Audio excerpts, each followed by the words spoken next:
Hello, my friend. Today I will tell you another long-forgotten legend. Close your eyes and let the magic transport you to Middle-earth. Our journey begins.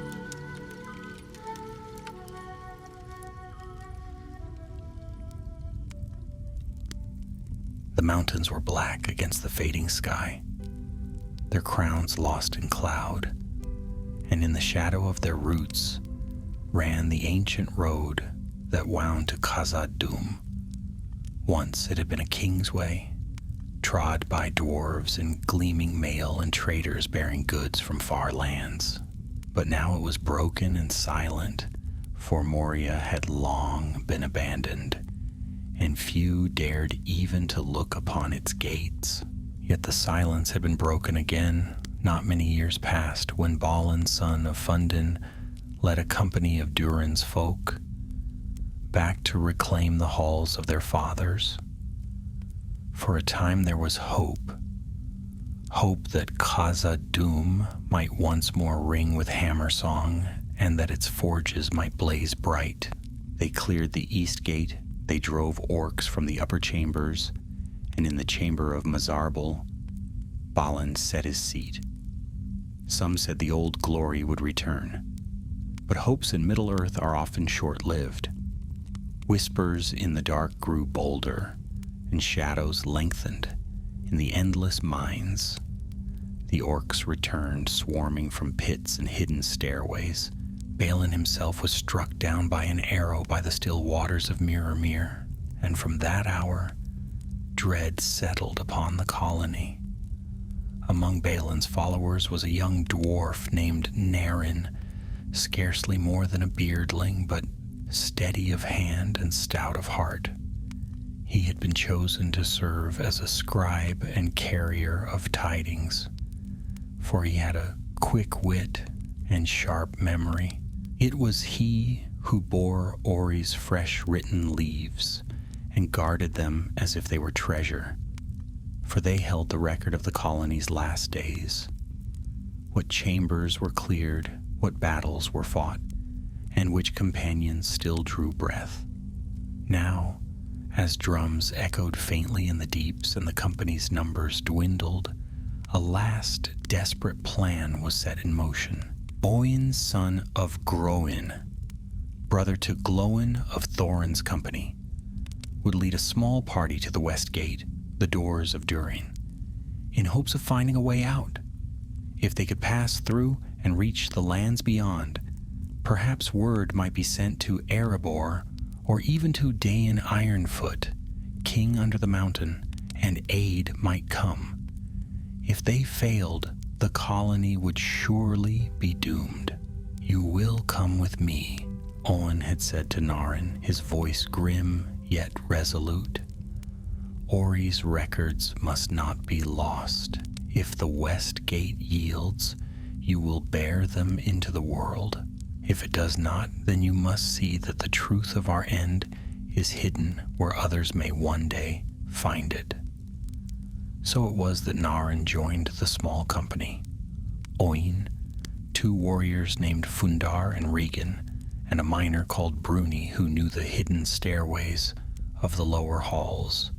They took little with them: water skins, torches, short blades, and such food as remained. Their hope was not to fight, but to slip unseen through the dark. That night they set forth from the chamber of Mazarbul, where Ori bent over his parchments, his hand trembling but steady enough to write. He gave Narin the latest leaf, still damp with ink. "Guard this well, friend," he murmured.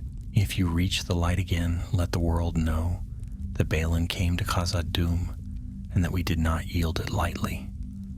With that, the 5 set out into the deep places, keeping to narrow ways and seldom used stairs.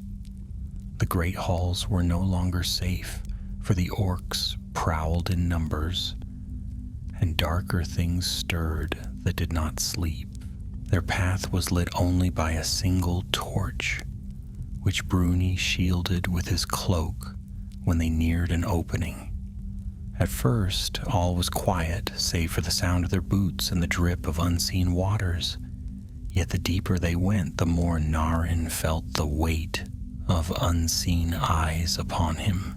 He dared not speak of it, but he felt it nonetheless. The sense that the very stones watched their passing. Once, as they crept along a high passage above a vast gulf, Regan held up his hand for silence. All stopped. From far below came a sound, harsh voices, guttural and cruel, speaking in the tongue of orcs. Narin leaned close to the edge, peering down. Across the gulf, in a fissure in the stone, he saw a faint red glimmer, and as he looked, the light shifted, as though something had moved within the wall itself. "The eyes of Moria," whispered Bruni under his breath, his voice shaking. "They cut peepholes and listening shafts in every hall long ago when orcs first crept into the deeps. They know we are here." Owen scowled, his beard bristling. "Then we move swift and silent. Let them watch if they dare. We will not give them the fight they seek." But the words gave little comfort, for Narin could not shake the thought that those unseen eyes were more than orcish trickery, that something greater, something vast and watchful, stirred in the black beneath the mountain. So the little company pressed on, hearts heavy, each step carrying them nearer the west gate and nearer the dangers that lurked between. For though their path was hidden, the eyes of Moria saw everything. The torch sputtered faintly in the stale air as the little band of dwarves wound their way along a narrow stair that curled downward into shadow.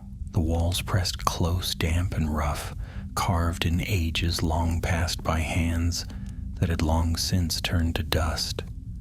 Narin felt the weight of every stone above him, as though the mountain itself leaned in to listen. They had left the known halls behind. Here the carvings were old, worn to nubs by time and dripping water. Dust lay thick upon the ground, undisturbed save by the prints of orcish boots. The silence was broken only by the drip, drip, drip of unseen leaks and the soft scuff of their boots. Bruni, who led the way, turned now and again to press a finger to his lips, urging silence. His eyes darted to shadowed cracks where holes yawned in the walls.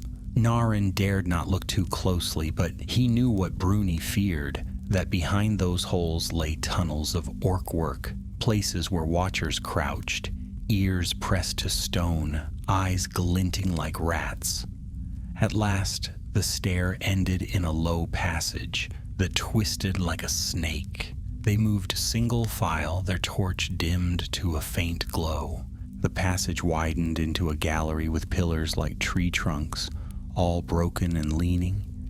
Across the far end lay a causeway of stone that bridged a black chasm. Oin lifted his hand, halting them. "This is Durbag's span," he said, voice low. "I remember the name from the old maps. It leads to the western delvings. If we pass it, the doors are not far." Fundar grunted, peering into the gulf.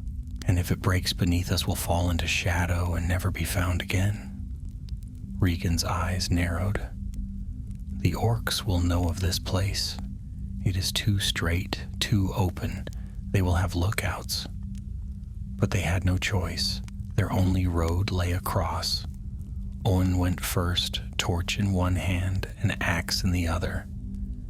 His boots rang faintly on the stone, echoing like hammers in the stillness. Narin followed last, clutching Ori's parchments beneath his tunic, his eyes fixed firmly ahead, for he dared not look down into the gulf below. Halfway across, it began. From the shadows above, a pebble fell, clicking on the bridge. Another followed, and then a hoarse cry. "Orcs!" Bruni hissed. Dark shapes spilled from clefts in the wall, scrambling down ropes and ledges. Arrows hissed through the air, clattering off the stone. "Run!" Oin barked. They dashed forward, feet pounding on the causeway, arrows sparking and skipping around them. Fundar bellowed a war cry and turned, hurling his axe at a crouching archer. The orc tumbled, shrieking into the gulf. But another arrow flew true. It struck Regan in the side, and he staggered, gasping. Naren caught his arm, half dragging him forward. Behind them, more orcs leapt onto the bridge, howling in triumph. Bruni flung himself sideways, seizing a loose stone block with both hands. With a heave, he toppled it into the gulf. The bridge shook, dust raining from the ceiling. Several orcs cried out as the tremor threw them from their feet, but Bruni himself was caught on the edge. He tottered, clutched at empty air, then vanished, his cry fading into the depths. "Bruni!" Naren cried, his voice raw. "Keep running!" Oin roared. They burst off the bridge, stumbling into a side passage. Fundar spun, striking the stonework with his axe. With a groan, part of the arch collapsed, choking the entrance with rubble. Dust billowed, choking their throats, but the orc cries were cut off. For a moment, the four survivors leaned against the wall, gasping for breath. Regan clutched his side where the arrow jutted. Blood darkened his tunic, and his face was pale. "Leave me," he rasped. "I'll only slow you." "No," Oin said fiercely. "You'll walk, if I must drag you." But Naren saw the truth in Regan's eyes. The wound was deep, and though the arrow had missed his heart, the poison of orc arrows was swift. Regan gave a faint smile. "Better I fall with axe in hand than crawl in the dark." And before any could stop him, he staggered back to the blocked passage, lifted his axe and struck the stone aside, opening a narrow gap. A roar of orcs surged through. With a cry, Regan leapt among them, his axe rising and falling until the tide swallowed him whole. "Come!" Oin seized Naren's shoulder. "There is no more time." They fled again, now 3 where 5 had set out. Naren's heart was heavy, but his legs carried him on. He thought only of Ori's parchments pressed to his breast, and of the words entrusted to him. "Guard this well, friend." They came at last to a long stair that wound upward, broad and steep. The air grew cooler, fresher, as though some wind stirred faintly ahead. Hope flickered in their hearts. "The doors are near," Oin breathed. "We are close." But as they climbed, Naren heard a sound behind them, soft at first, then louder, a pounding like drums, deep and slow. "Doom! Doom!" The stair shivered underfoot as if the mountain itself answered the call. A darkness seemed to stir behind them, vast and heavy, pressing at their backs. Fundar looked over his shoulder, his face pale beneath his beard. "It is awake," he whispered. Oin's jaw clenched. "Say nothing. Do not name it. We are almost free." Yet Naren could not help but glance back into the black, and there, far below on the stair, he thought he saw it, a flicker of fire, as though some vast flame moved in the deep. His knees trembled, and he forced his eyes away. Whatever it was no foe they could fight. Their only hope lay before them. They climbed higher, each step a battle against fear.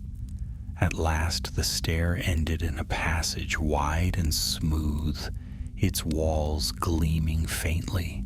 And there, ahead, stood a pair of mighty doors, set with silver lines that traced the ancient emblems of the elves and dwarves in friendship, the doors of Durin. Narin's heart leapt. They had found the west gate. The world beyond lay just steps away. But as they drew nearer, the faint air of freedom was marred by another sound. The lap of water, slow and heavy.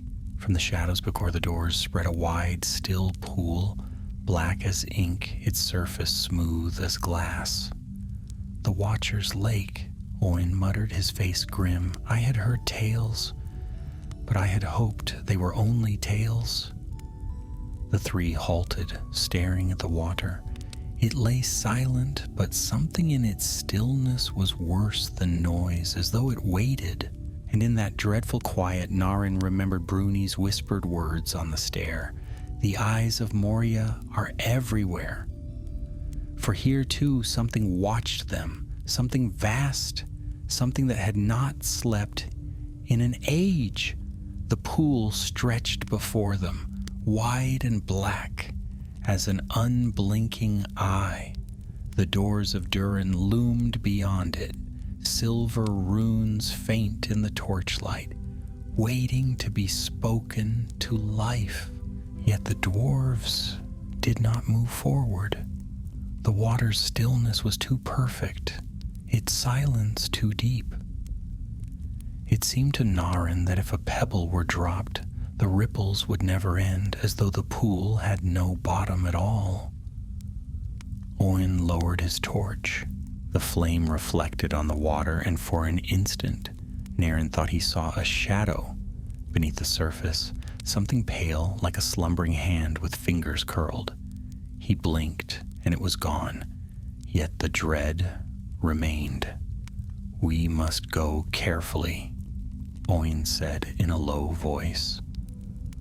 The doors are there, waiting, but the tales were true. The Watcher lies in this water. We cannot stir it. Fundar spat into the dust. Then how do we pass? We cannot fly. Owen's gaze moved over the edges of the pool, where the ground rose into rocks and broken ledges. We go along the side, he said, quietly, quickly, make no sound to draw its notice. So they went, single file, keeping close to the wall. Each step seemed louder than thunder in Narin's ears. His heart beat as if it would leap from his chest.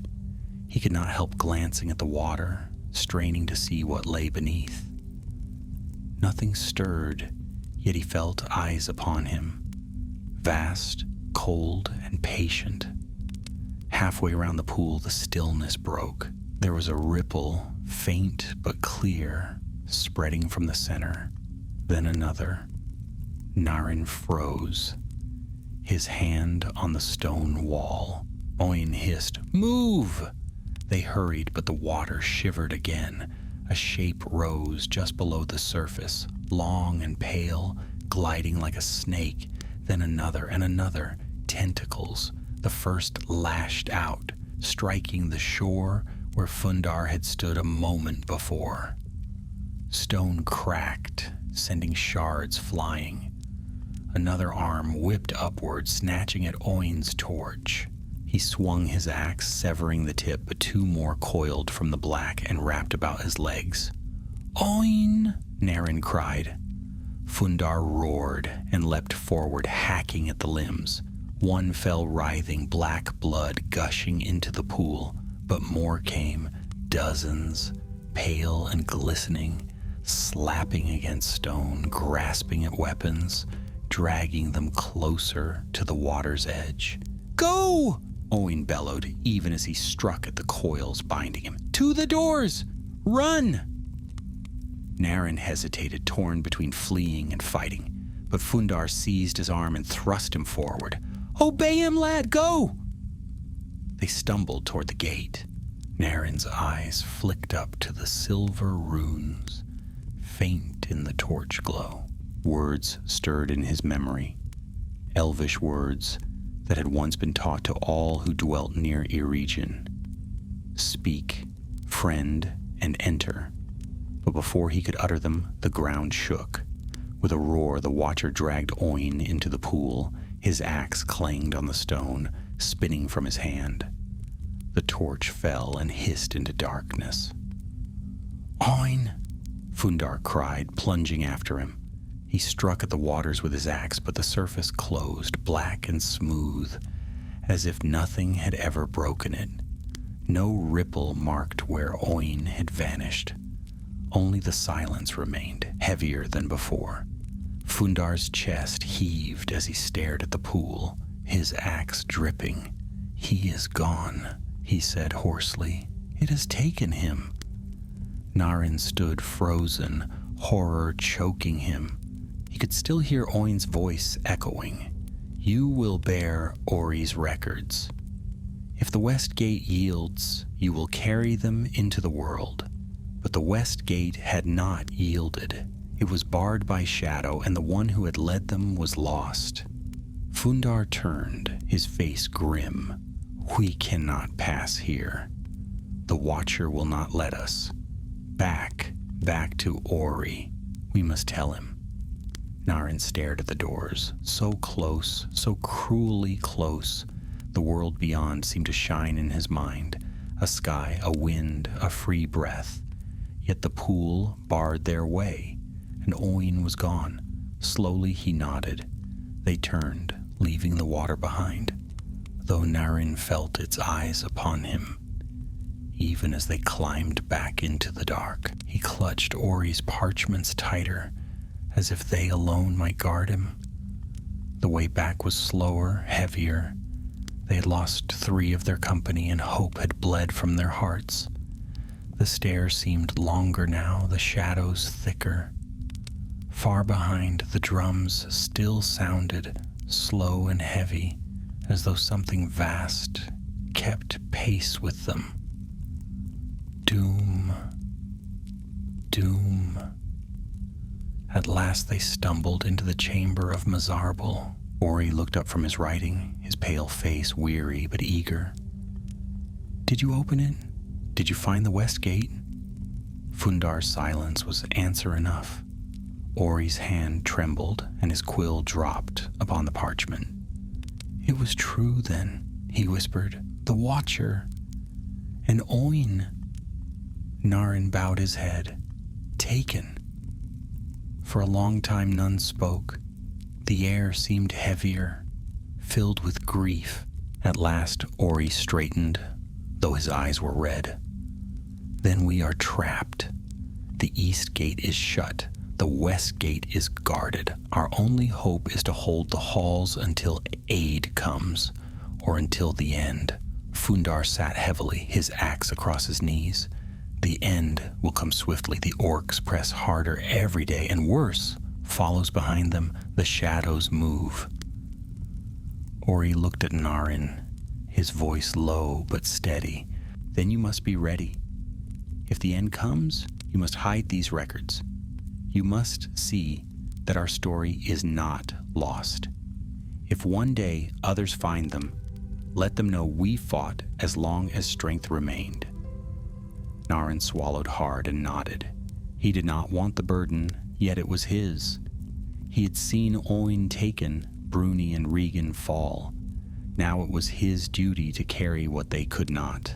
From the passages beyond came faint cries, harsh, guttural voices, echoing closer. The orcs were hunting again. Ori dipped his quill, writing swiftly. The scratch of pen on parchment mingled with the distant drums. Narin sat beside him, torchlight flickering on the words that told of their doom. And all the while, in the silence between the echoes, Narin felt the weight of the mountain pressing down. The eyes of Moria were upon them still, unseen and endless, watching, waiting. For in the deep places of the world, nothing was ever truly hidden. The chamber was heavy with silence, broken only by the rasp of Ori's quill across parchment. Narin sat nearby, clutching his knees, his mind replaying the images again and again. Oin's torch vanishing into the black pool, Bruni falling from the bridge. Regan swallowed in a tide of orcs. Each memory was sharp as a blade, and no matter how hard he tried to turn his thoughts away, they returned. He was the youngest, and though he had seen death before in skirmishes on the upper halls, nothing had prepared him for the dark finality of the Watcher's Pool. The chamber of Mazarbul smelled of smoke and iron. Tattered banners of Durin's folk hung from the walls, their golden emblems dim in the torchlight. Piles of broken weapons and dented shields leaned against the corners, while on the central table lay maps, scrolls, and the beginnings of a chronicle. Ori bent over these now, his lips moving silently as he wrote. Every so often he paused to rub his eyes, for his hand trembled with weariness, but he did not stop. Fundar paced by the doorway, axe in hand, his eyes flicking to the passages beyond. His face was grim, and the red light of the torches deepened the scars across his cheek. "They are gathering," he muttered. "I can hear them. They mean to strike again before long." Ori looked up. "How many?" "Too many," Fundar said. "The drums sound deeper now. They are being driven by something greater than themselves." At that, a silence fell, for each knew what he meant, but dared not name. The Balrog of Morgoth, Durin's bane, had long haunted their thoughts. None of them had seen it with their own eyes, yet its presence was felt in every tremor, every whisper in the black tunnels. The orcs had grown bolder since its stirrings, as though they were only the shadow's heralds. Naren forced himself to his feet, though his legs trembled. "What shall we do?" he asked. "We cannot break the west gate. The east gate is closed. We are trapped." Ori sighed, dipping his quill once more. "Then we endure as long as we can. This chamber is strong. We have supplies enough for a short while yet. Perhaps if fortune favors us, we may hold out until—" His voice trailed off, and he did not finish the thought. They all knew no aid would come. The hours stretched, slow and heavy. Naren took to sharpening his short sword, though the sound of the whetstone rasping against steel grated in the silence. He remembered his father's forge in Erebor, the clean ring of hammer on anvil, the warm glow of coals. For a heartbeat, the memory warmed him, but then it slipped away, replaced again by the damp chill of Moria. A crash of stone echoed through the far corridors. Fundar whirled toward the sound, axe raised. "They are battering the lower doors." Ori snatched up his parchments, thrusting a bundle into Naren's hands. "Take these. If they break through, find a place to hide them. Do not waste yourself in the fighting. The record must survive, even if we do not." Naren's heart thudded. "But no buts," Ori said sharply. "You have seen more than most of us. You must bear witness. Swear it." "I swear," Naren whispered. The first clash came swiftly. Orcs poured from the eastern hall, shrieking and snarling, their eyes glinting like coals. Arrows whistled through the air, striking sparks from stone. Fundar met them with a roar, his axe sweeping in deadly arcs. Dwarves rushed to his side, for there were still a few more in the chamber, survivors of other skirmishes, weary but fierce. Naren pressed back against the wall, the parchments clutched to his chest. He longed to join the fight, to drive his blade into the black tide. But Ori's command rang in his ears, "Do not waste yourself." The battle raged. The chamber echoed with cries, with the clash of steel on steel, with a harsh stink of orcish breath. Fundar struck one down, then another, his beard matted with sweat. For a moment it seemed the dwarves might hold. Then the drums began again. Louder, closer, doom, doom. The orcs redoubled their assault, their eyes wide with a madness that was not their own. Naren saw it in them. Their frenzy was not born of courage, but of terror, as though something far worse than death drove them from behind. A crash shook the walls. Dust rained from the ceiling. From the shadows of the far passage came a red glow, faint but growing. Ori's face turned ashen. He dropped his quill at last. "It comes," he whispered. Fundar heard and froze for a heartbeat. His eyes flicked toward the glow, then back to his companions. With a growl, he shoved the nearest dwarf toward the door. Back to the inner hall." The dwarves staggered, dragging the wounded with them. Ori seized Naren's arm, thrusting him toward a narrow side stair. "Go now! Hide the records! If the chamber falls, let at least these words remain." "I will not leave you," Naren said fiercely. "You must." Ori's eyes burned, bright despite his fear. "This is your task. Ours is here. Go, Naren, go." Tears stung Naren's eyes, but he obeyed. He turned and fled down the stair, clutching the bundle of parchments. Behind him the sounds of battle swelled, the clash of axes, the howls of orcs, the deep thunder of drums. The stair wound down into darkness, narrow and close. Naren stumbled, nearly falling, but he pressed on, gasping. At last he came to a narrow vault, half collapsed, where rubble lay thick. Here he crouched, fumbling with the parchments. His hands shook as he searched for a place to hide them.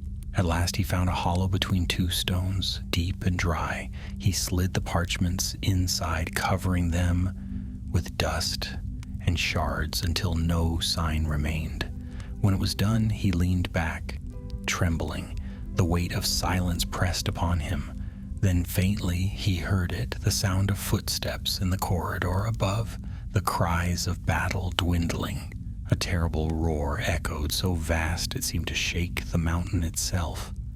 Firelight flickered through the cracks. Naren's blood turned to ice. He knew then that Durin's bane had come. The footsteps grew fewer. The cries ceased. Only the drums continued, beating in time with his own hammering heart. Doom, doom. Naren drew his sword, though he knew it would avail him nothing. He was alone now, alone in the dark, with only the eyes of Moria upon him. And though he had hidden the record, he swore in that moment that if he had breath left, he would not let their memory be lost. If he must, he would carve it into the very stones, for Balin's folk were doomed. But their story would not be silenced. The vault was cold and silent, and Naren crouched in its shadows, clutching his sword, though his hands trembled. His breath misted faintly in the chill air, each puff sounding to him like a trumpet blast. He strained his ears, listening, but all he could hear was the thrum of his own blood and the echo of drums reverberating through the stone. Doom, doom. Each beat was like the heartbeat of the mountain, steady and inexorable. He pressed his back against the wall, trying to make himself small. The parchments were hidden now, safe beneath the stones, but that did not mean his task was done. Ori had commanded him to guard their memory, and Naren had sworn it. If he perished now, would anyone ever find the records? Or would the tale of Balin's folk vanish into the darkness forever? From above came a sound, a shriek, high and terrible, abruptly cut short. Then silence. Naren's heart clenched. He knew what it meant. His companions, his kin, were falling one by one. The orcs were slaughtering them, or worse, driving them into the shadow of the greater terror that had awakened. The silence stretched. For a long while there was nothing, and Naren dared to hope that perhaps the enemy had passed him by. But then came a scrape of claws on stone. Slow, deliberate, nearer. He held his breath. The vault had no door, only a broken arch half blocked by rubble. If anything looked within, it would see him crouch there, sword in hand, eyes wide as a trapped hare. A shape moved in the corridor beyond, a hulking shadow, too large for an orc, its bulk filling the passage. The air grew hotter, and a faint red glow spilled into the vault, flickering like firelight. Naren pressed himself against the stones, heart hammering. He dared not breathe. Through the gap in the rubble he saw it, the flicker of a flame, the curl of smoke. And then, for a heartbeat, he saw more, a vast hand wreathed in fire, trailing sparks as its claws scraped along the stone. Durin's bane. The shadow passed, the heat receded, and the glow dwindled into the black. The drums fell silent. Naren sagged against the wall, his breath escaping in a rush. He had seen it, if only in part, and the sight alone was enough to freeze his marrow. The Balrog was no legend. It walked the halls again, and its presence would doom them all. He did not know how long he sat there, shivering in the dark. Minutes? Hours? Time had lost all meaning. At last, when the silence grew too heavy to bear, he rose. His legs were stiff, his body weary, but he forced himself onward. He could not remain hidden forever. He crept back up the stair, sword ready. The corridors above were littered with bodies. Dwarves and orcs alike lay sprawled, their blood dark upon the stones. The chamber of Mazarbul was a ruin. The great table had been overturned, maps and parchments scattered and torn. The banners hung in tatters, blackened by fire, and there, by the broken doorway, lay Ori. His body was still, his hand curled around his fallen quill. The parchment before him bore words half finished, the ink blurred by a final tremor. Naren's throat closed. He knelt, bowing his head. "I swore, Ori," he whispered. "I swore to guard your record. I will keep that oath." He could not bear to linger. He closed Ori's eyes, then rose and turned away. The chamber smelled of ash and death, and the shadows seemed to whisper at the edges of his vision. The passages were eerily empty. No orcs, no sound of pursuit. Only silence. Naren knew what it meant. The orcs had no need to prowl now. They had done their work, and the halls were theirs again. The Balrog would keep watch, and none would challenge it. Yet Naren still lived. Why, he did not know. Perhaps it was chance or fate or some cruel jest of the valor. Whatever the reason, he could not waste it.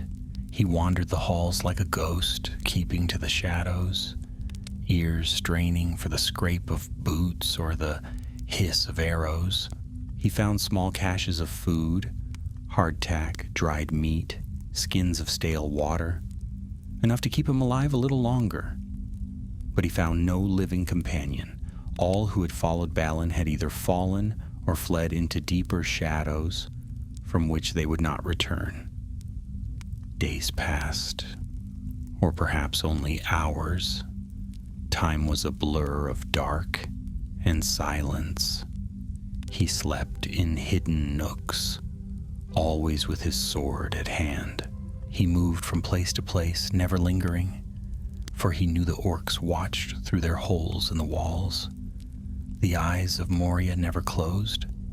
Once He stumbled into a wide hall where moonlight streamed faintly through cracks, high in the stone.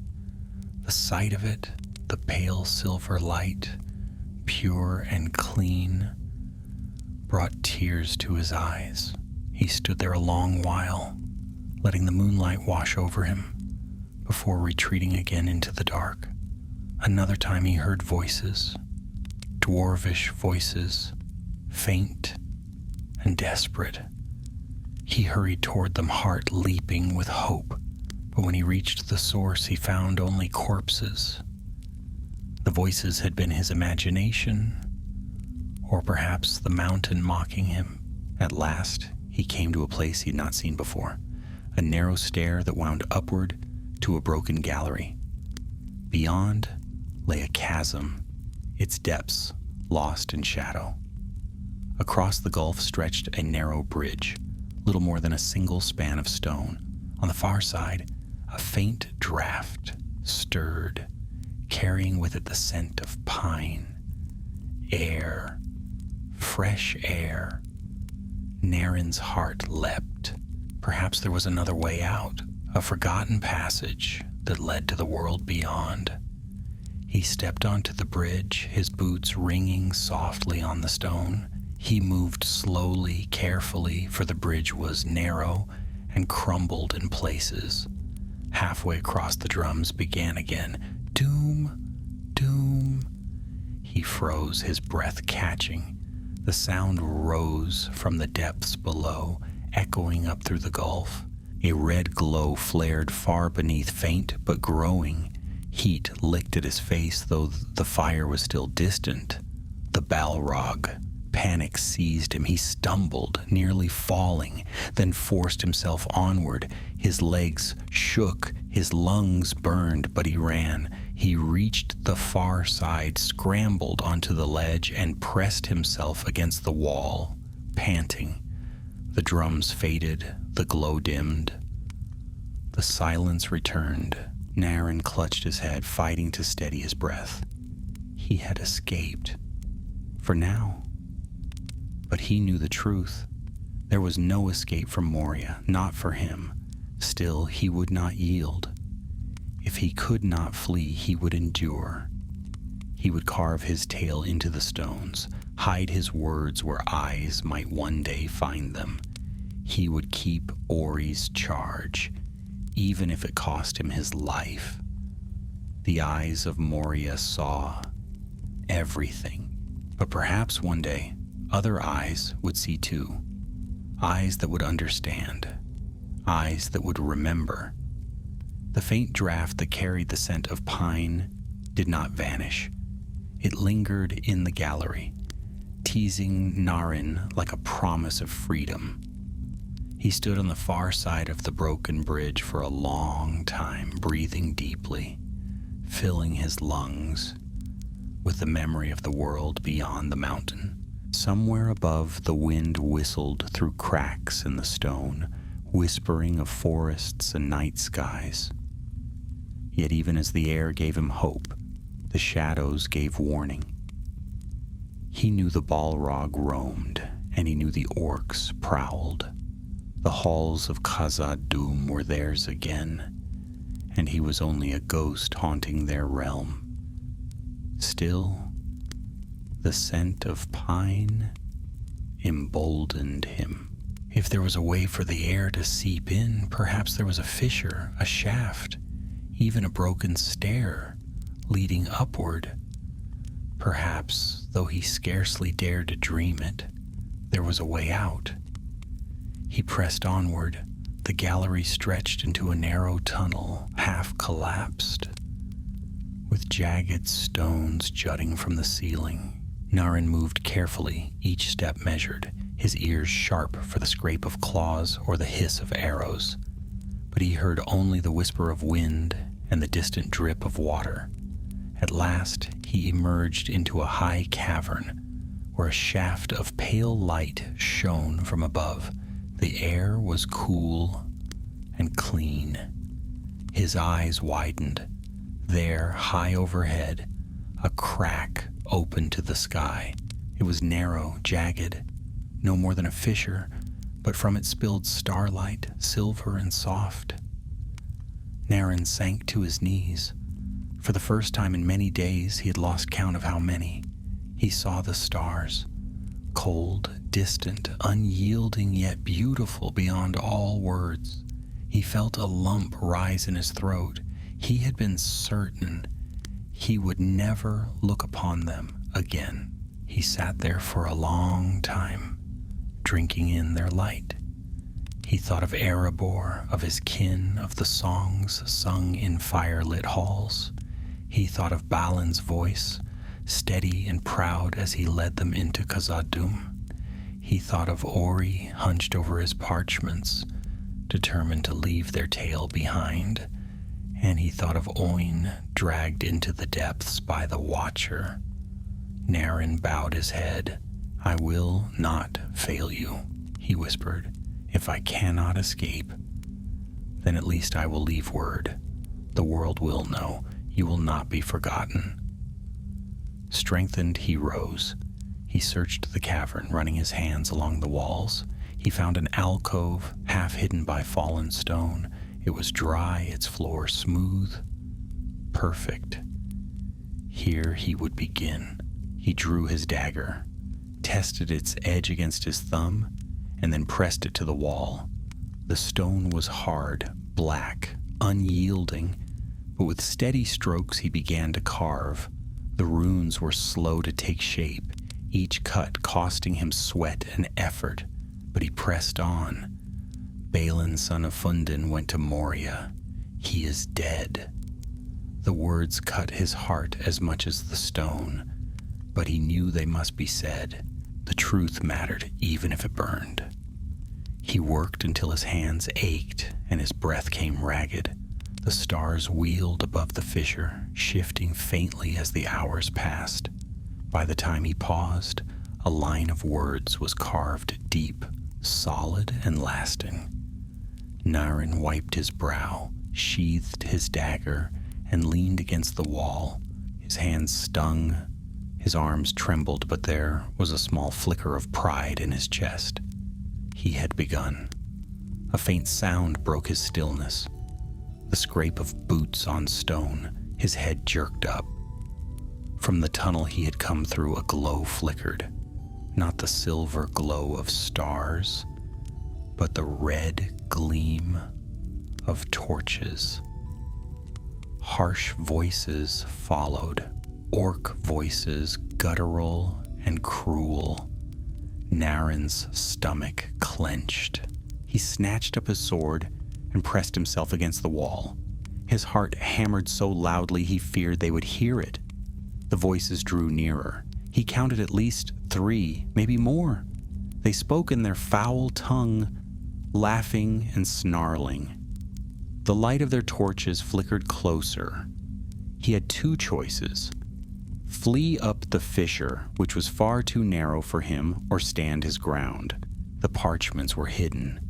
His carving was begun. His oath to Ori was not yet fulfilled. But if he fell here, perhaps another might stumble across his words. Still he was not ready to surrender. Naren tightened his grip on his sword. His palms were slick with sweat. He thought of Fundar's roar as he faced the orcs, of Regan's last charge, of Bruni's desperate sacrifice on the bridge. If they had met their ends with steel in hand, so could he. The first orc stepped into the cavern, its yellow eyes gleaming in the torchlight. It froze, snarling when it saw him. Naren lunged. His sword struck true, biting deep into its chest. The orc shrieked, collapsing in a spray of black blood. Another came at him, blade raised. Naren ducked, swung low, and caught its legs. It toppled, howling.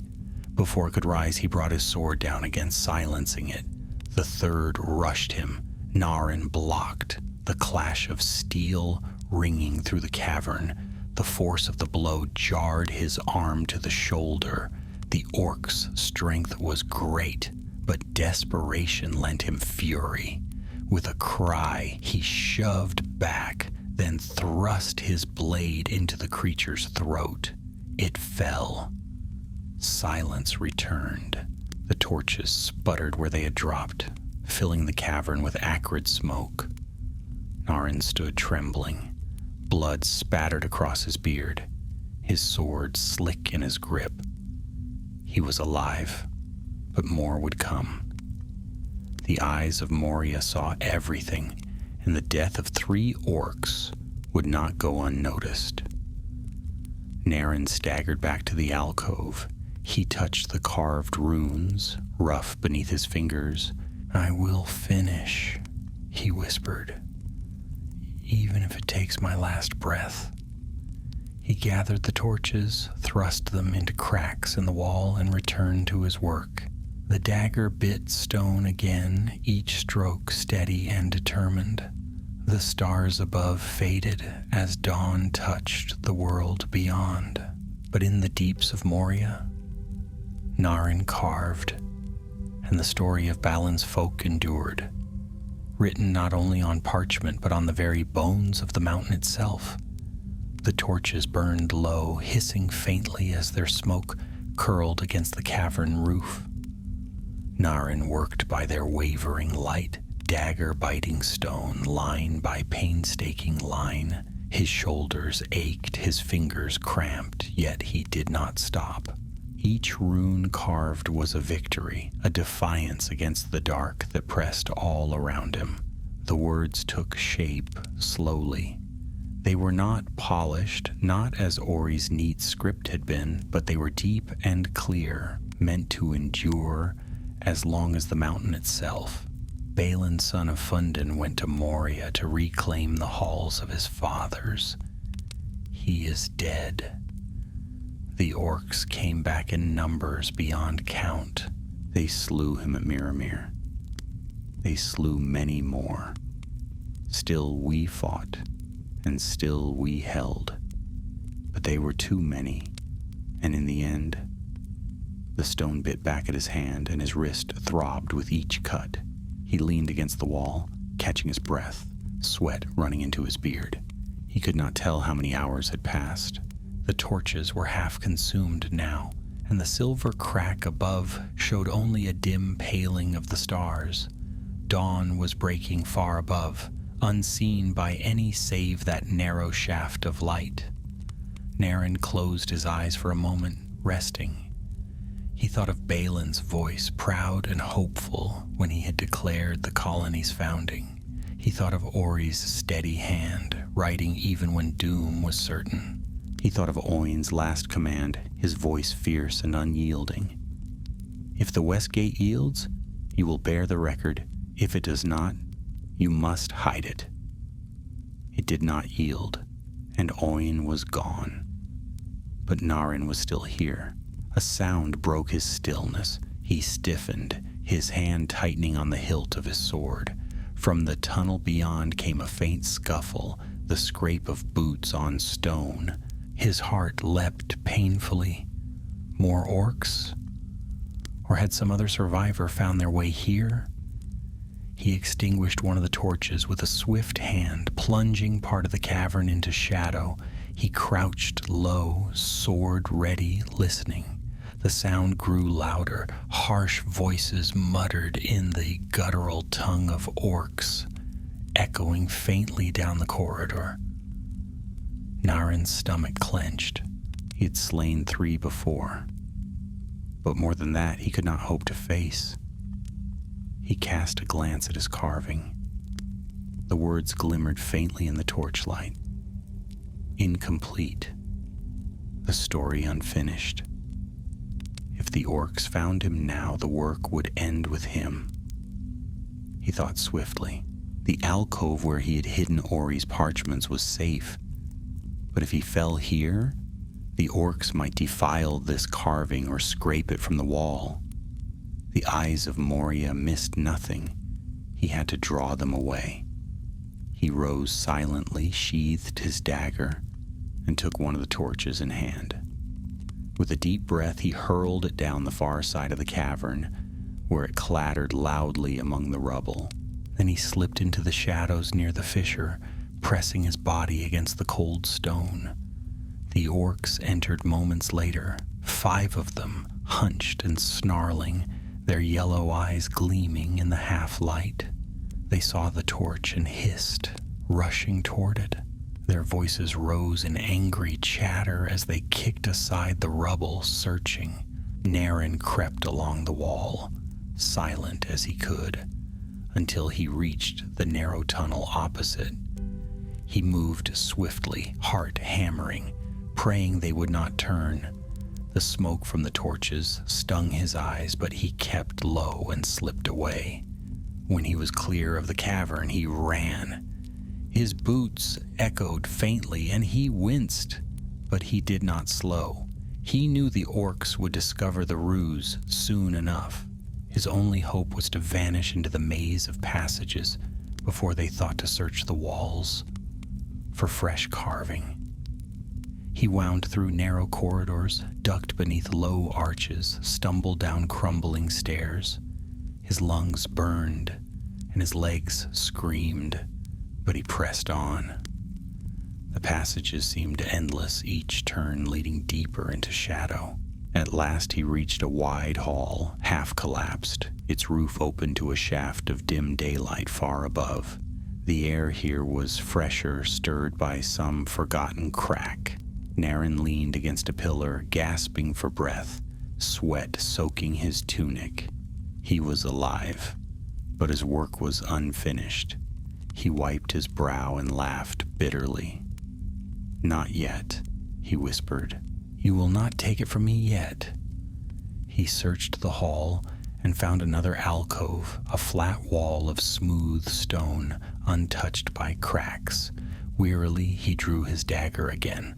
The blade was dulled from his earlier carving, but it would serve. He began anew.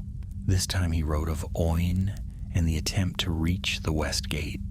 His strokes were slower, shakier, but he did not falter. Owen's son of Groen went to the west gate, but the watcher in the water took him. Bruni fell on the bridge. Regan fell to orc arrows.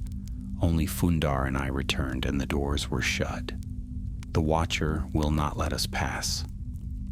He paused, breathing hard, his hands raw from the stone. Yet there was still more to tell.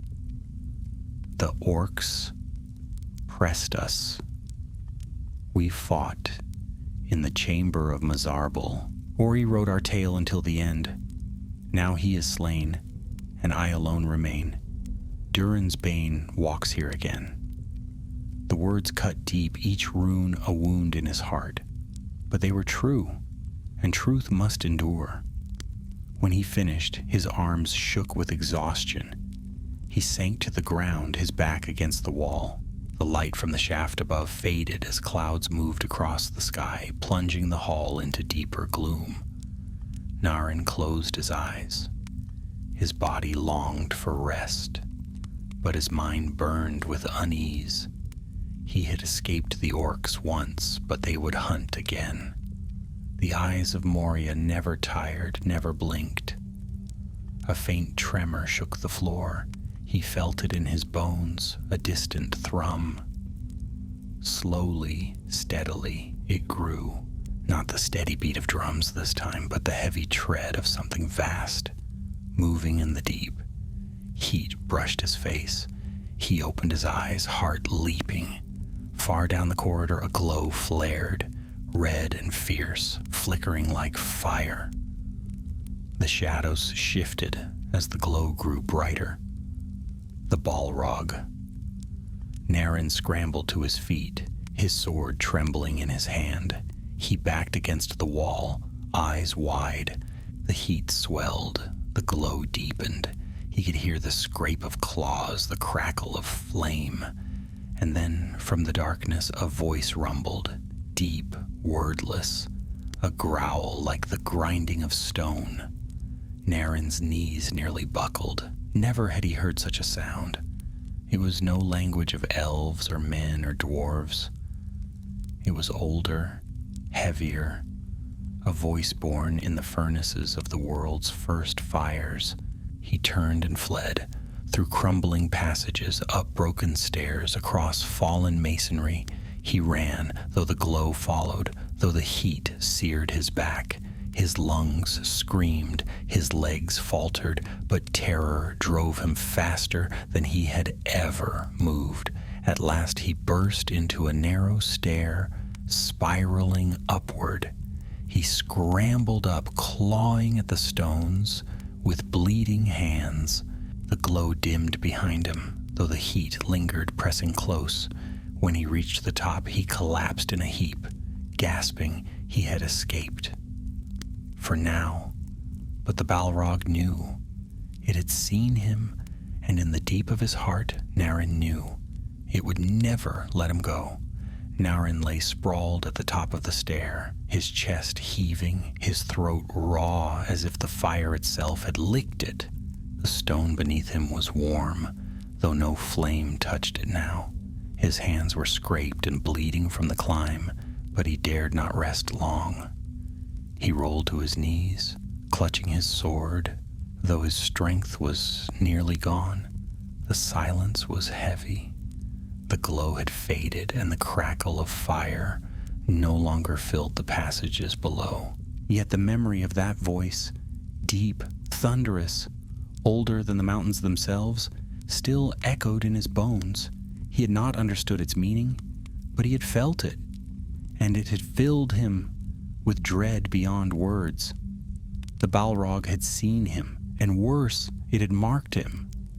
He rose unsteadily, leaning against the wall, and forced himself onward.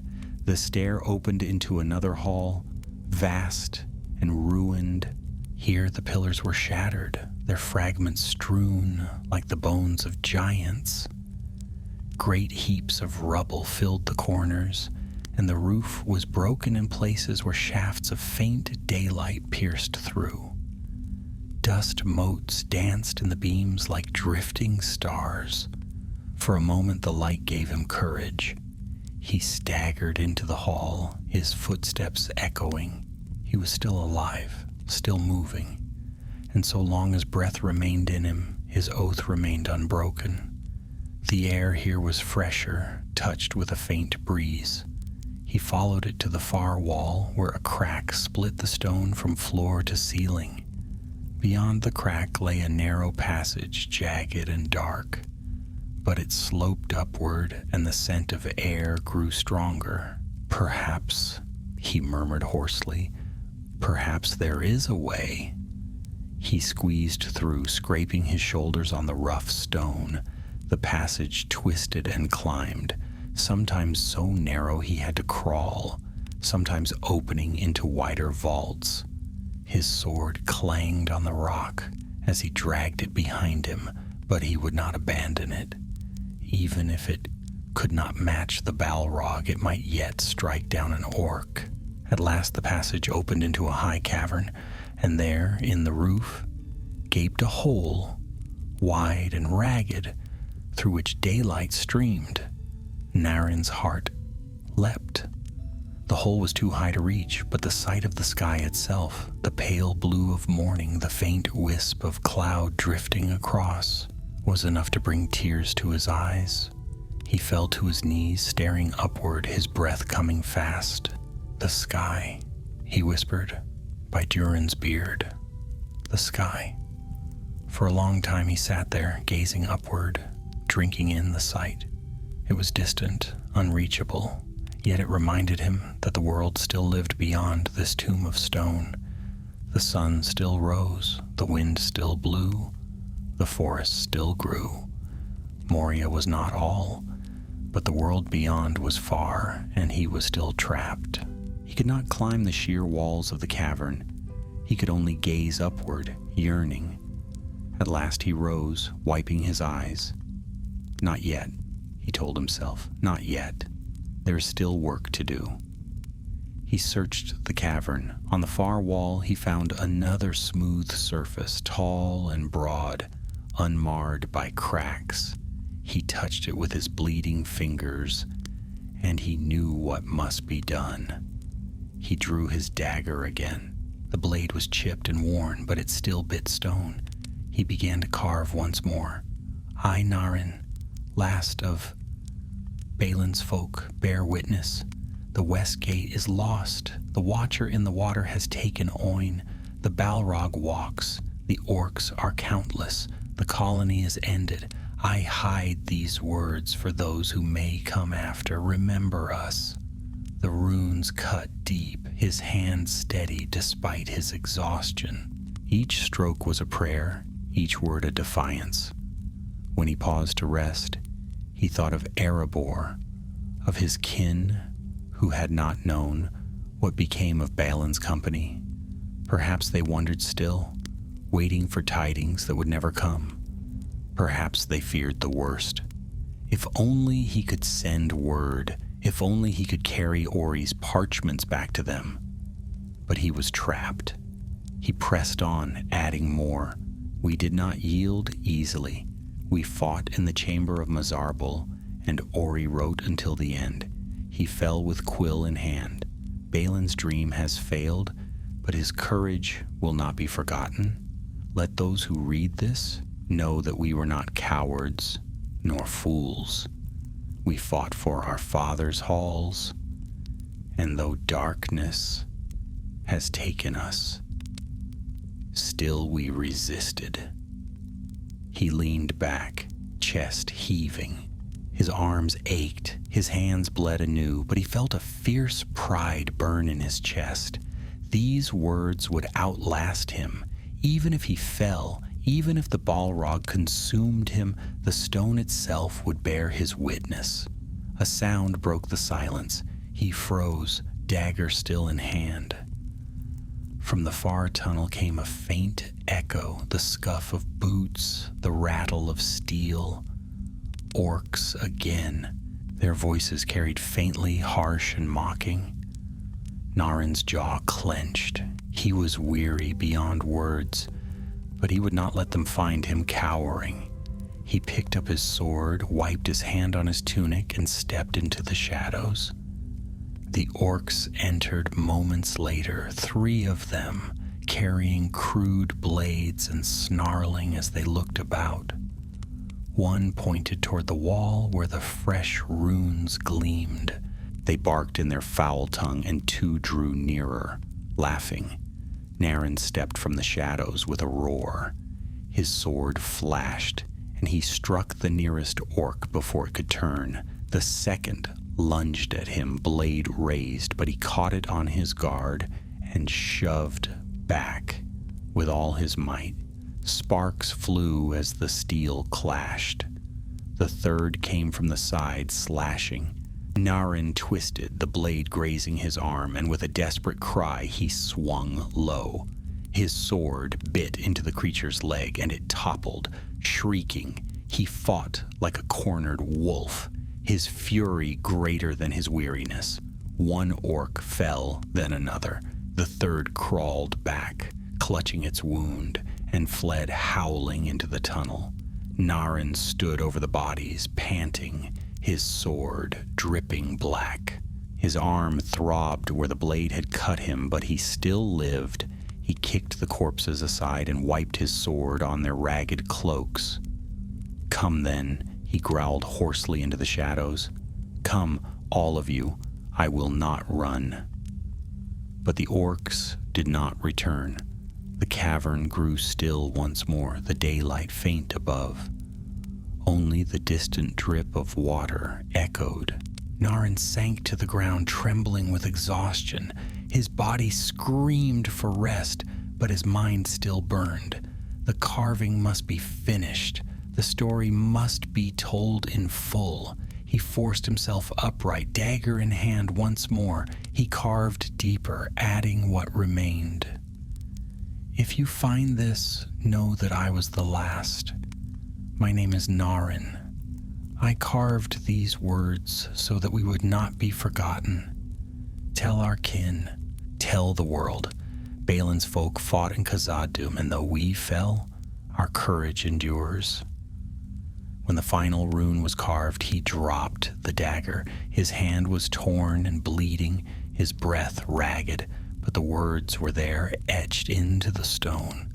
They would last. He sat back, staring at the carving, and a strange peace settled over him. He had done it. He had kept his oath. Ori's words would not vanish. The mountain trembled faintly, a deep rumble echoing in the dark.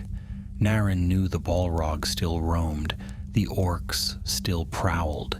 His end would come soon, perhaps today, perhaps tomorrow. But he no longer feared it. The eyes of Moria saw everything, but now so too would the eyes of those who came after.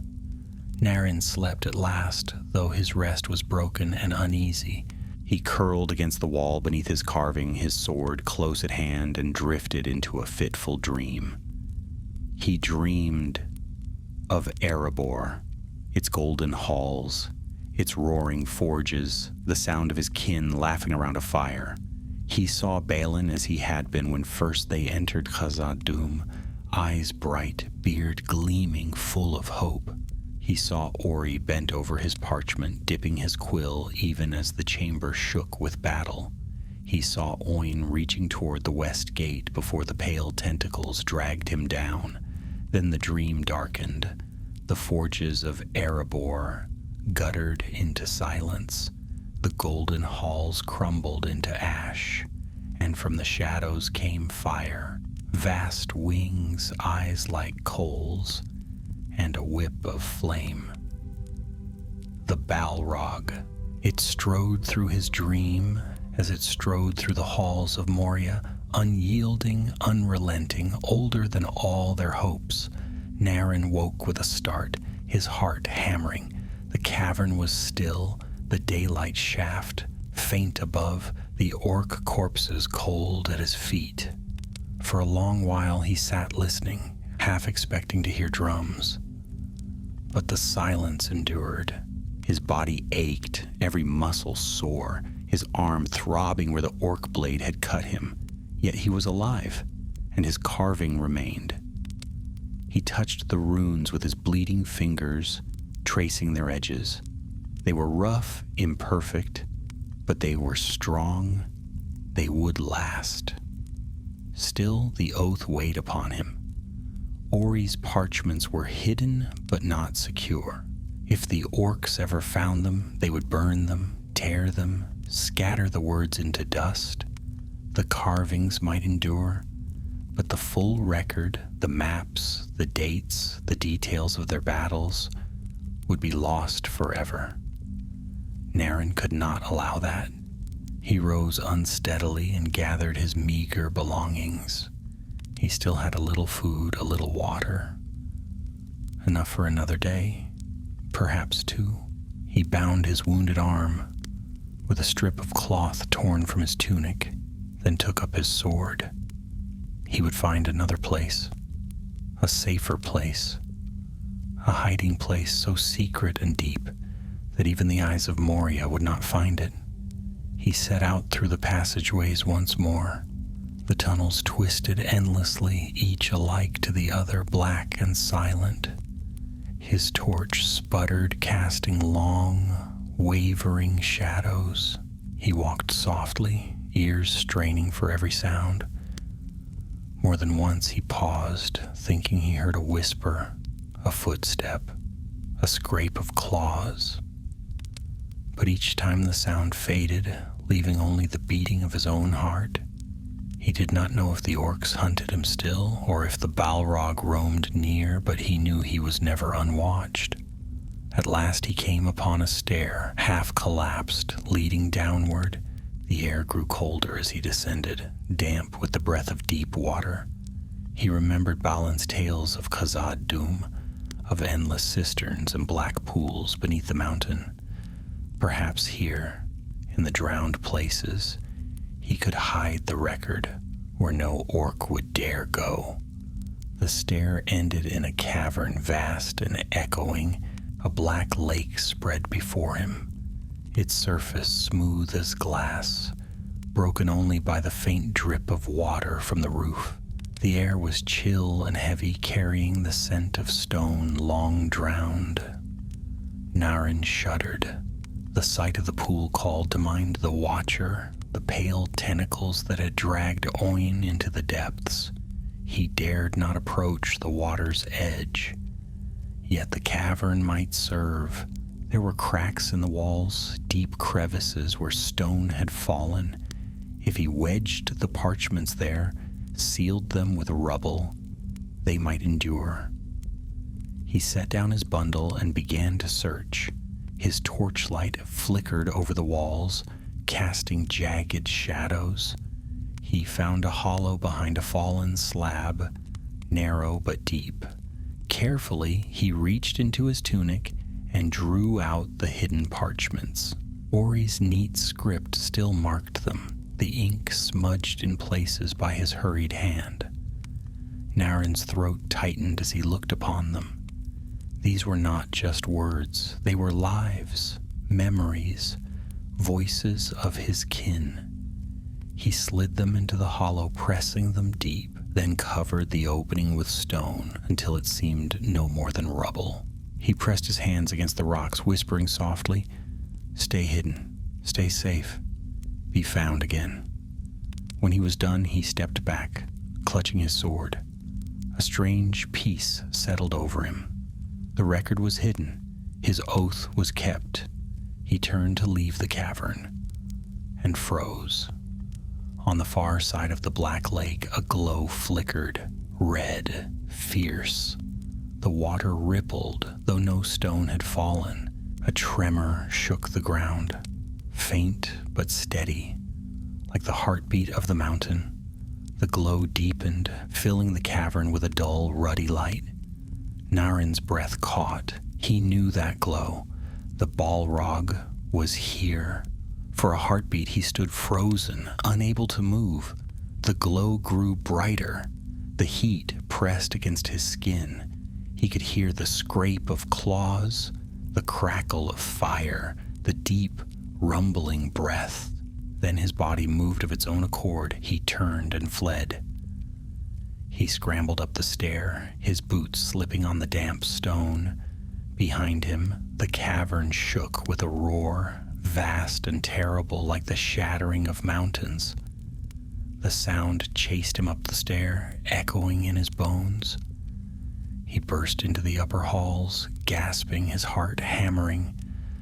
The glow still followed, though faint, though distant. He could hear the drums again pounding in time with his own heartbeat. Doom, doom, doom.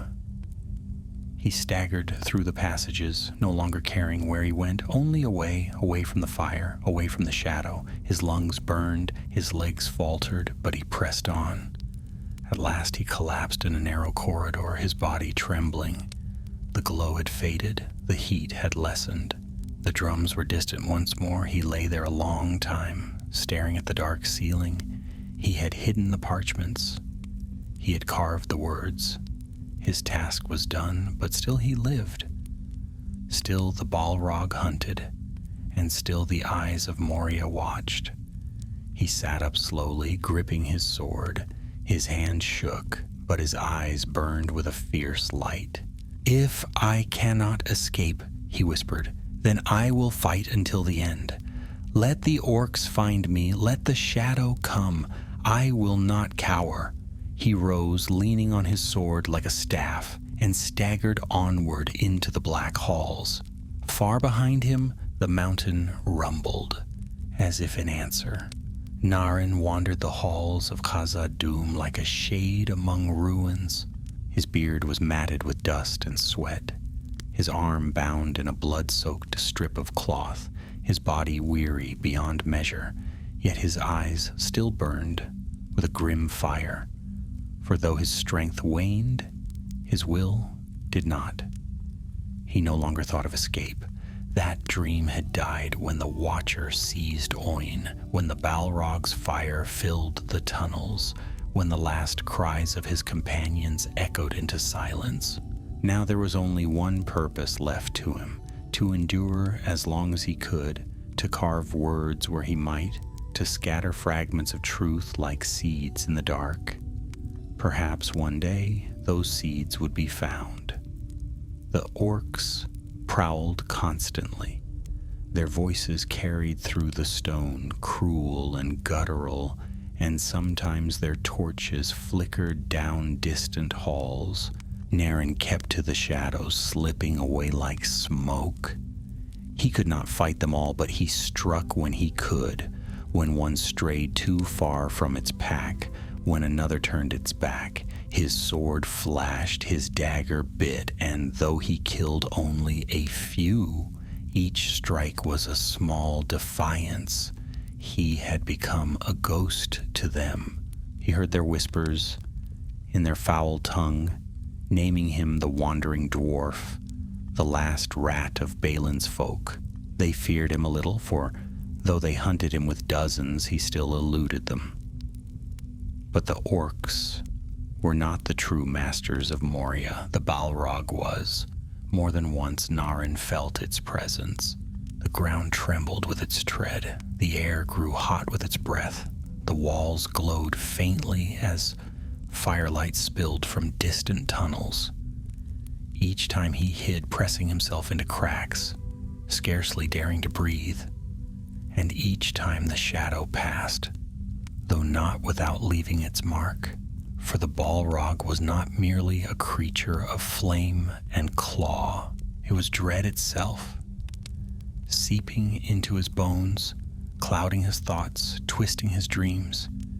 He felt it watching him, unseen, as though it played with him, letting him scurry through the halls before the end. Yet even so he pressed on.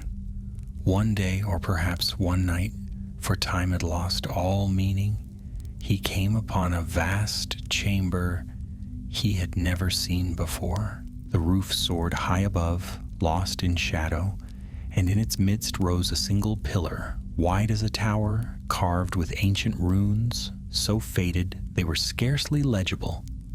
Naren approached, his torch casting long, wavering light across the pillar's face. The runes were in Khuzdul, the secret tongue of his people. He read them aloud, his voice rough. Here stood Durin the Deathless. Here he gazed into Miramir and saw the crown of stars upon his brow. Naren's throat tightened. This was no common hall. This was a place of memory, of reverence. The very pillar seemed to hum with the weight of ages. He sank to his knees, bowing his head. "Father of our fathers," he whispered, "your halls are fallen, your people are slain. I am the last." He rested there a long while, his hand upon the ancient stone. Then he rose, drew his dagger, and pressed it to the pillar's surface. The stone was hard, far harder than the smooth walls he had carved before, but he did not falter. Slowly, painfully, he cut his runes alongside those of his forefathers. Durin's halls have fallen to shadow. The Balrog walks. The orcs are countless, yet we resisted. Balin, son of Fundin, led us here. Ori wrote until the end. I, Naren, last of our folk, bear witness. The carving took hours. His hands bled, his back ached, but he pressed on until the words stood clear and deep. Then he stepped back, wiping the sweat from his brow. The pillar bore two voices now, one from the dawn of his people, one from their twilight. He gazed at it with weary pride. "Let it stand," he murmured. "So long as this pillar endures, so too will our memory." A sound broke the stillness. From the far end of the hall, torches flared. Orc voices rose, snarling and cruel, a dozen, perhaps more, their eyes glinting in the light. They had found him at last. Naren's grip tightened on his sword. He backed against the pillar, his heart steady. He knew he could not win, but he did not intend to flee. Not here, not in Durin's hall. The orcs advanced, laughing, raising their crude blades. Naren lifted his sword in salute, his beard bristling. "Come then," he growled. "Come and taste the steel of Durin's folk." They rushed him. He met them with a roar, his sword flashing in the torchlight. He He struck one down, then another, his blade singing as it bit flesh and bone. Arrows whistled past him, one grazing his shoulder, another clattering against the pillar. He pressed on, driving them back with the fury of a dying storm. They swarmed around him, blades slashing, voices shrieking. He fought like a lion cornered, each blow a defiance, each cry a vow. Blood streamed down his arm, but he did not falter. One orc leapt at him from behind. He spun, too slow, and the blade bit into his side. Pain flared white hot, but still he struck, splitting the creature's skull. His knees buckled, his vision blurred. The torches wavered, the chamber spun. He staggered, still swinging, still snarling through clenched teeth. Then the ground trembled. The torches flickered. A roar shook the hall. Vast, terrible. Fire blazed in the passage beyond, filling the chamber with red light. The orcs froze. Their laughter died. Fear twisted their faces. The Balrog had come. The orcs fled, shrieking, scattering into the shadows. Their torches fell, sputtering. Only Naren remained, on his knees before the pillar, his sword still clutched in his hand. He lifted his head, his vision dim, and there, through the fire and smoke, he saw it. The Balrog. Its form was vast, wreathed in flame, its wings of shadow stretching wide.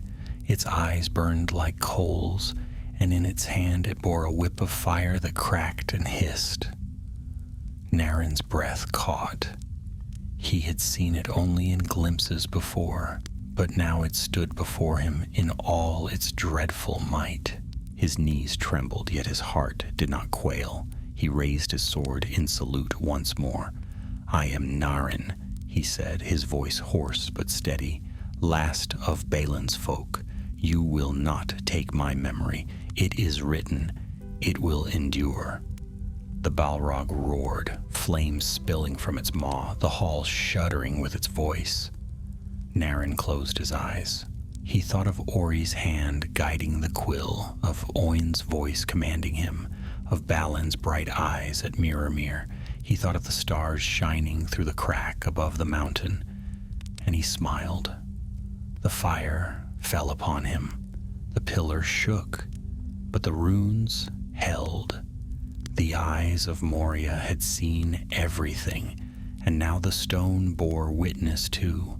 The fire roared, and then there was silence. When the smoke cleared, the chamber of Durin's pillar stood empty save for ash and shadow. The Balrog had passed on, its fury echoing through the mountain like the fading roll of thunder. The orcs crept back in time, drawn by hunger for loot and fear of their master's wrath. But even they did not dare linger. In the center of that hall, the blackened stones were warm still, and the air trembled faintly with the memory of fire. They found a Naren sword, half melted by flame, its edge warped and useless. They found his helm, cracked and blackened, cast against the wall, but they did not find his body. It had been consumed utterly in the wrath of Durin's bane. And yet, though his body was gone, his words endured. The orcs saw the fresh runes cut into the pillar. They spat upon them, jeered, and struck at them with the edges of their blades. But the stone was old and hard, and the runes cut deep. Their blows left only scratches. In the end, they gave up, cursing in their foul tongue, and slunk away to seek easier prey. Thus the words remained, and with them the memory of Balin's folk. Long years passed. The halls of Khazad-dûm grew ever darker, ever fouler. Orcs swarmed through them, multiplying in countless numbers. Trolls lumbered in the deep vaults. The Watcher coiled and slept in its pool, waiting, and the Balrog brooded in shadow, its fire dim but never quenched. Time wore on, yet the carvings remained. Dust gathered, but the runes were sharp still. Water dripped, but the stone held. The eyes of Moria saw everything, but they could not erase what had been cut into the bones of the mountain. And so it was that many years later, another company came to Moria. They were fewer than Balin's host had been, and their purpose was different. Yet their footsteps echoed in the same halls. They were a strange fellowship. A wizard robed in gray, 4 small hobbits, 2 men, an elf, and a dwarf. That dwarf was Gimli, son of Gloin, brother son to Oin, kin to Balin and Ori. He walked the dark halls with his axe in hand and a heavy heart, for he had not known the fate of his kin. He had heard no word, no tidings from Moria since Balin's company entered, and he had hoped faintly that they yet lived. It was he who found the chamber of Mazarbul, where Ori's last parchment lay beside his lifeless hand. It was he who bowed his head in sorrow, reading the tale of Balin's fall, and wept for his kin. But deeper still, in another chamber, he found more. The fellowship came at last to the hall of Durin's pillar. The wizard's staff lit the vast chamber, and their eyes fell upon the great stone, upon the runes cut deep beside the fading words of ages past. Gimli stepped forward, his eyes wide. His hands trembled as he traced the letters, rough but clear. Balin, son of Fundin, went to Moria. He is dead. Ori wrote until the end. Oin was taken by the Watcher. I, Naren, last of our folk, bear witness. The words leapt out at him, burning his heart. Naren, he whispered, I knew him. He was a delver of our halls in Erebor, young but steady. So it was he who carved this, he who remained. The hobbits stood close, peering at the runes. Frodo's face was grave. Sam's eyes were wide with awe. So it's true, Sam murmured. They fought to the very end. And this is what's left of them. Aragorn, the tall ranger, bowed his head. A noble end, he said quietly. He did not flee. He carved his people's tale into the stone itself, that they would not be forgotten. Gandalf stood in silence, his eyes upon the runes, and for a moment a shadow of deep sorrow passed across his face. At last he turned, his voice grave. Come. The shadow grows nearer. We cannot linger here. Reluctantly, Gimli let his hand fall from the pillar. Yet as they left the chamber, he cast one last look back at the runes, gleaming faintly in the wizard's light. His heart was heavy with grief, but also with pride. For though Naren had fallen, though Balin's colony had perished, their courage remained carved into the bones of the mountain, unyielding and unforgotten. The fellowship passed on. Their path led deeper, to the bridge of Khazad-dûm, where they too would meet the fire and shadow of Durin's bane. Gandalf would stand upon that bridge, staff in hand, and defy the terror that had slain Balin's folk. And though he too would fall into shadow, he would rise again, for his task was not ended. But that was another tale. As for Naren, his tale ended in flame, yet in truth it did not end at all, for his words endured, his carvings, his witness, his oath, these outlasted him. The eyes of Moria had seen everything. The orcs, the Watcher, the Balrog, all bore witness to the fall of Balin's folk, but in the end, it was not their eyes that mattered. It was the eyes of those who came after, the eyes that read the runes that carried the memory into the world beyond the mountain. And so, though Khazad-dûm lay in ruin, though Balin's dream had perished, the courage of his company was not lost. Their story was told, their memory endured, for words carved in stone outlast even the fire of a Balrog. And thus the last of Balin's folk kept his oath.